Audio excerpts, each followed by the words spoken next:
I'm from Poland, and I've always liked old world tapestry. Obviously, I could never afford it. So one time, when I was in Barcelona, I found this one old piece, like a vintage piece at the antique store.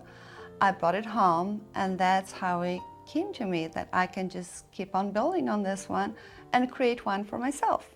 I began with the artist canvas, which I covered with gesso and stretched it. And then I used many different materials. It's a form of collage, so I like to use fabric, leather, paper, you name it, and I'm usually influenced by something. When I'm thinking about creating the type of the old world tapestry, that I will select the pieces and the colors and the textures and fabrics according to it. But then some pieces I've made that were inspired by my travel to Australia and to Mexico, and then I will choose the materials that I feel will reflect the best of what I'm trying to express through my pieces. I love antiquing, so every time I'm in Europe, I would go and check the little antique store, and usually I am able to find some vintage pieces that I would make a centerpiece of my work. And then I will start building on around it by incorporating some fabrics I can purchase in this country and not necessarily vintage fabrics. I'm using very, very humble materials.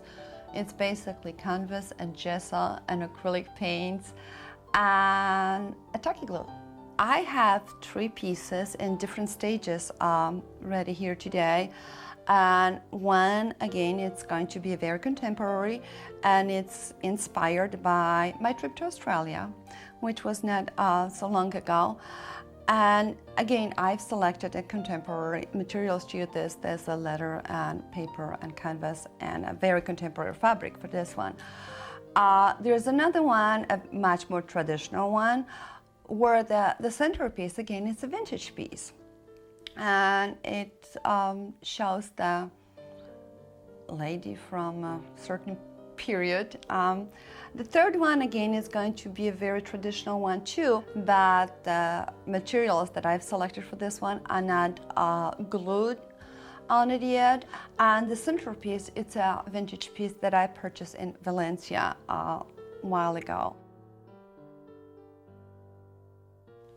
I've always liked fabrics because I think they add so much warmth to any room, and that's why the tapestry was always my very favorite thing, and that's why what probably inspired me.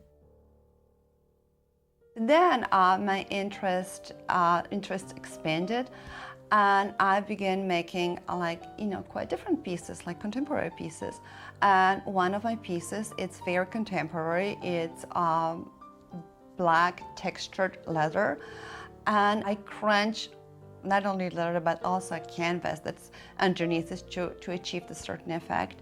And I've used very, very humble materials like burlap and leather and paper, and that's basically lots of paint, and that's basically it. This one tapestry that was inspired by my trip to Australia. I was fascinated with Aboriginal art, which is very simple but also very different, and by looking at this, it reminded me a little bit of the Impressionist work, which is not because it's so much simpler, but it's also, the art is created out of many different color dots. And after I came back home, and I like the vivid colors also, but after I came back home from my trip, I've decided that I'm going to make one that will resemble the Aborigine art. And that's how my red tapestry came to life. My husband works in Franklin, Kentucky, and we have many friends living there. And one of them, she suggested that I should bring, again, a couple of my pieces to, present them to the, people who work at the gallery in Franklin. And that they accepted them, and they even asked me if I would like to do a show there.